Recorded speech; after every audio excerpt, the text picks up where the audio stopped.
મિત્રો સ્વાગત છે તમારું અમારી ચેનલમાં। આજે તારીખ 10 સપ્ટેમ્બર અને મંગળવાર રાતના તાજા હવામાન સમાચાર જોઈએ તો બંગાળની ખાડીની સિસ્ટમ છે એ મધ્યપ્રદેશ તેમજ છત્તીસગઢ આસપાસ જોવા મળી રહી છે। ત્યારે સૌરાષ્ટ્ર ગુજરાતમાં સૌરાષ્ટ્રના તેમજ ગુજરાતના અમુક વિસ્તારોમાં હળવો મધ્યમ વરસાદ જોવા મળી રહ્યો છે। આગામી 72 કલાકમાં કયા વિસ્તારમાં ખાબકશે વરસાદ એ પહેલાં જો અમારી ચેનલ પર નવા હોય તો ચેનલ સબસ્ક્રાઈબ કરી વિડીયો લાઇક તથા શેર કરી દેજો મિત્રો।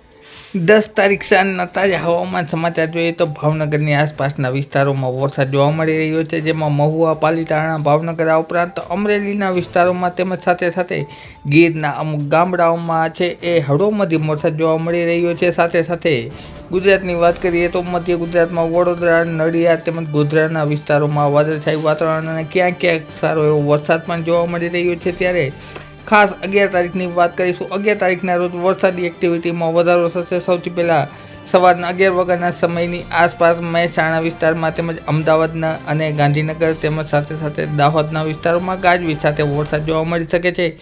આ ઉપરાંત વડોદરાના વિસ્તારોમાં પણ ગાજવીજવાળો વરસાદ જોવા મળશે।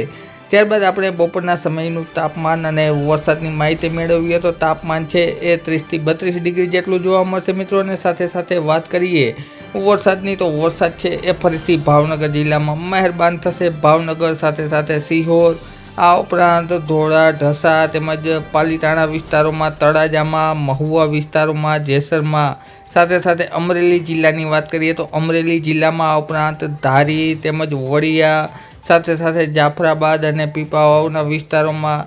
ત્યારબાદ વાત કરીએ તો ગીર વિસ્તારમાં તેમજ જૂનાગઢની આસપાસના વિસ્તારોમાં છે એ વરસાદી માહોલ જોવા મળશે, જેમાં હળવો મધ્યમ વરસાદ જોવા મળી શકે છે મિત્રો। ત્યારબાદ વાત કરીએ તો પશ્ચિમ સૌરાષ્ટ્રમાં ખાસ કરીને જામનગરની આસપાસ તેમજ લાલપુર, ખંભાળિયાની આસપાસ છૂટાછવાયા વિસ્તારમાં હળવા ભારે ઝાપટા છે જોવા મળી શકે છે મિત્રો।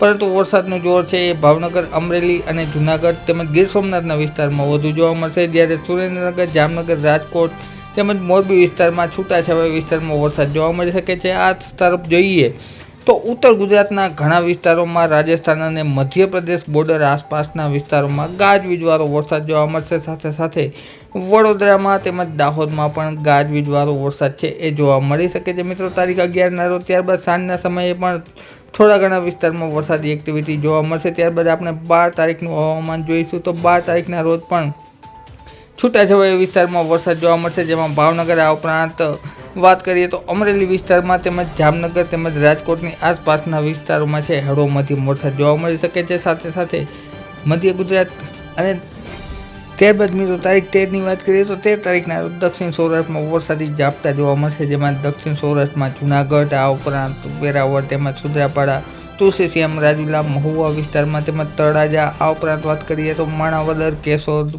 માંગરોળના વિસ્તારોમાં, વિસાવદરમાં તેમજ ગીર વિસ્તારમાં છે એ હળવા ભારે ઝાપટા જોવા મળી શકે છે। ત્યારબાદ સિસ્ટમની વાત કરીએ, મુખ્યત્વે સિસ્ટમ છે એ દિલ્હીની આસપાસ જોવા મળશે અને ફરીથી સિસ્ટમ છે એ પશ્ચિમ દિશામાં તેમજ પશ્ચિમ ઉત્તર દિશા તરફ આગળ વધશે, જેના હિસાબે સિસ્ટમના ભેજવાળા પવનો ફરીથી સૌરાષ્ટ્ર ગુજરાતને અસર કરતા થવાના છે। આગામી દિવસોમાં એ બાબતે ફરીથી આપના સમક્ષ વિડીયો દ્વારા અમે માહિતી આપતા રહેશું, માટે અમારી ચેનલ સબસ્ક્રાઈબ કરી લેજો મિત્રો। વિડીયો જોવા બદલ ખૂબ ખૂબ આભાર।